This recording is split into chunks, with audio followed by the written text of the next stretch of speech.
with Jimbo Meador from Dragonfly Boat Works, and he has a great paddleboard that he's going to tell us about that looks like it's going to be really amazing for fishing. Yeah, it's different from most paddleboards because most of them are just big surfboards, and a lot of them now racing boards that are shaped differently. But we actually designed this board for fishing, not just fishing, but fun board that people could paddle for exercise, or they could, just a fun board. But we also incorporated fishing features, so it would be a good board for fishing. It's got a real sharp entry right here, so you can see, and it's got it's quiet because most of the boards are flat, and the waves slap the water. They slap the water. They make a lot of noise. It spooks fish. But this one's got a sharp entry that serves two purposes. It helps it to track really well. It helps it to go in a straight line. So that's a big feature that's different on our board. The deck is also crowned, so if any water comes on here, it runs right off. But you notice it's got a higher deck, so it takes the waves really well. But if a wave comes on there, if it doesn't run off there, it comes back here and hits this and runs right off of there. We got this is an option, a hatch here to put your keys or your cell phone or whatever. So that is an option. And you got a bungee cord here that you can put gear under or whatever you need to. And you move on back here. This deck, this right here, as you see, is recessed. So originally, it serves two purposes. It keeps this area dry. It also is an area we don't have to have this basket on here. This is a stripping basket, but it comes right off. It is fastened to the deck, but it's easy to take off. So you can strip your fly line in here and it doesn't blow overboard. So that's another feature. The other thing is it keeps the deck dry. You could pour a 5-gallon bucket of water on there when the board's in the water, and it would run right off the back. Great. Now, and it looks like this is a little bit thicker than a normal paddleboard. Does that make it more stable, so more people of all different athletic abilities it really can is, stand on it? And it's got a lot of volume, so it can support a lot of weight, over 400 pounds. So it makes it real easy for. We wanted to design something that anybody could paddle. We don't want to make it complicated. We want to make it easy to do. We want to make it fun. So it's got a 32-inch beam, which makes it stable. It's got a lot more flotation, so it rides higher in the water, and you don't have water coming over the deck. It's also got a chine there, so you can get on it and actually rock it, but it just goes to a certain point before it stops. So it is stable. It's real stable. This is a carrying handle right here, so you can carry it under your arm like that. This is an option. It's a stripping basket, so you can strip your fly line in there, and you put the rod in there, and now the rod's secure, so the wind doesn't blow it around. One of the biggest things, this is also a little box, a cooler. You can use it as a cooler or whatever you want. It's also fastened to the deck, so you can take it off, and you can have a board with.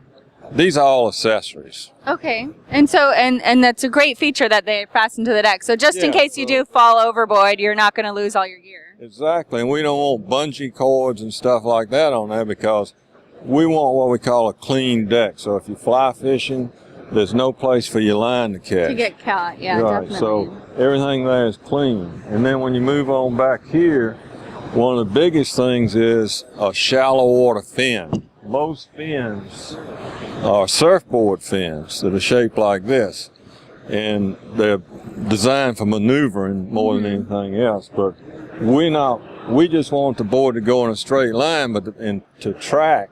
But the biggest thing is we want to go in shallow water, so you can see the difference with that.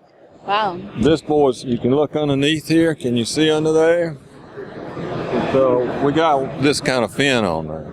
So this board, not only does it track really well with the V in the bow, but this helps it track real well to go in a straight line. One of the biggest problems in fishing off one of these boards is the fact, what are you going to do with your paddle when you see a fish? So I got this paddle clip here that we designed to, I'll show you how it works.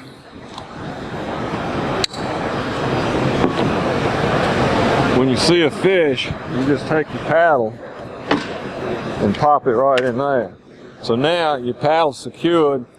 When you be standing right here, so all you gotta do is reach over and pick up your rod and cast. The other thing, you can also control the direction because this swivels, see? Oh, great. You can control the direction of the board by actually still using the paddle.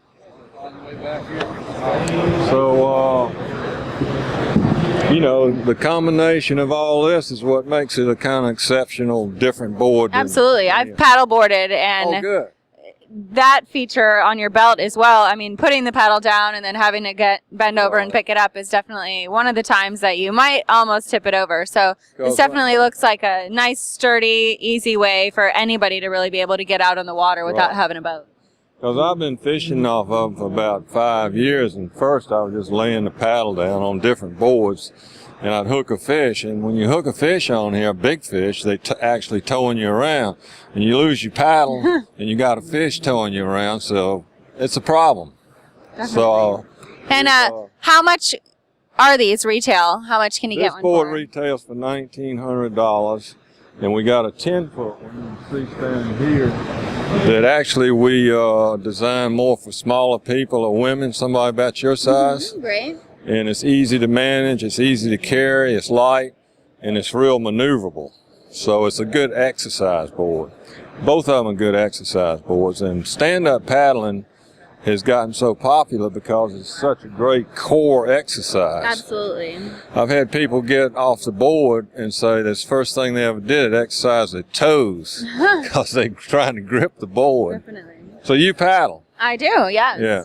So, I live on the bayou, so actually really? Having a smaller rudder there would actually be very helpful as well, because we do have a lot of shallow water. It's a fin, and it'll fit in any standard fin box. So, you know, you can interchange them. If you were just out paddling for exercise, you could put a regular surfboard fin on it. But if you want to paddle, you know, if we're fishing or going in shallow water, a lot of times, you know how it is, if you're paddling, you're standing up so you can see real well, the visibility as well, because you got the added height. So you want to go in shallow water even when you're just out paddling for fun. So you'd have this fin on there. But you can change fins. Awesome. So there's a lot of options here. Definitely. Well, this looks like a great new product, and I think everyone should try it out. It's great for exercise, and it's also great to just get out in those small, shallower bodies of water and do some great fly fishing. So you can do some exploring with it because you can Absolutely. go places you can't go on a boat. Definitely. You can go places you can't go on most boards, you know, with this fin on it. So I think the fin's going to be a big feature there. Definitely. Yeah. Well, thank you so much for telling us all about your new products, and we love them and I look appreciate great. the opportunity. Thank you so much. All right, thank you.